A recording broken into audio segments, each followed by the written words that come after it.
Hi everyone! We all know that learning English is not always easy, right? Sometimes we feel bored, sometimes lazy, and sometimes we don't even know where to start. But don't worry because I'm Nurmo Hidiape and I'm going to talk about how to learn English in simple and fun ways. Actually, there are some easy methods that can make the process feel lighter and more enjoyable. In this video, I'll share some practical tips that you can try in your daily life, so let's get started. First, we need to have clear goals.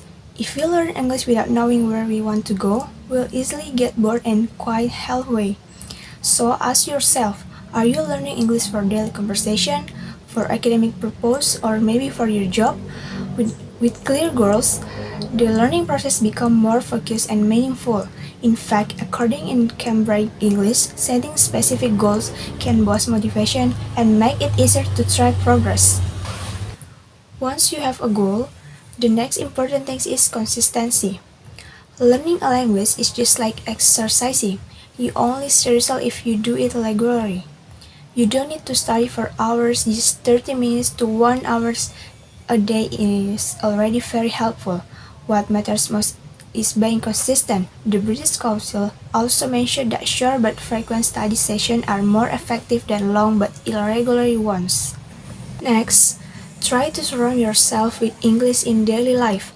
Start with small things. Watch movie with English subtitles, listening to song while paying attention to the lyric, or change your phone's language to English. These little habits will train your brain to get used to English words and structure naturally without even realizing you're studying. After that, don't forget to build your vocabulary. Many learners are confused about where to start.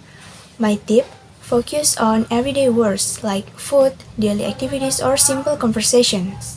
According to the Oxford English Dictionary, mastering around 3,000 basic words is enough to understand most daily conversation. So, don't stress yourself trying to memorize difficult or rarely used words first.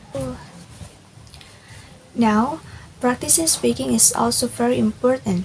Many people feel nervous, afraid of mistakes, or embarrassed. But if you don't try, your speaking will never improve. If you're not confident yet, start by practicing in front of a mirror or record your own voice and listen to it again. You can also chat with friends, even mix English and your native language. Remember, the most important thing is not be brave, not perfect. Progress comes from practice, not perfection. Besides speaking, you also need to practice the four main skills: listening, speaking, reading, and writing. Don't just focus on grammar or reading. Try to balance them. For example, practice listening with podcasts, reading with short article, writing by keeping a simple journal, and speaking with conversation. According to Jeremy Harmer in his book How to Teach English, these four skills support each other and grow together. And finally, use technology wisely.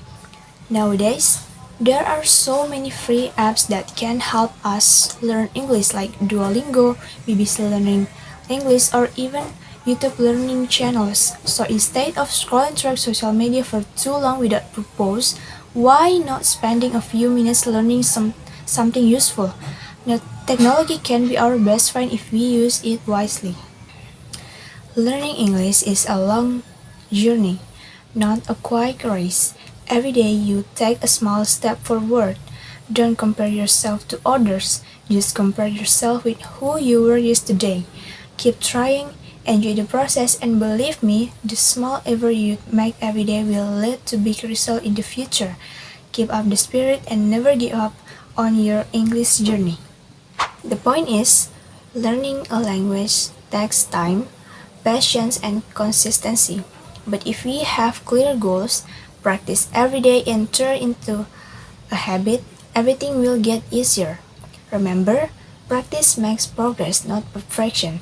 Don't be afraid of mistakes because every mistake is part of the learning process. Thank you so much for watching, and I hope these tips can be useful for all of you.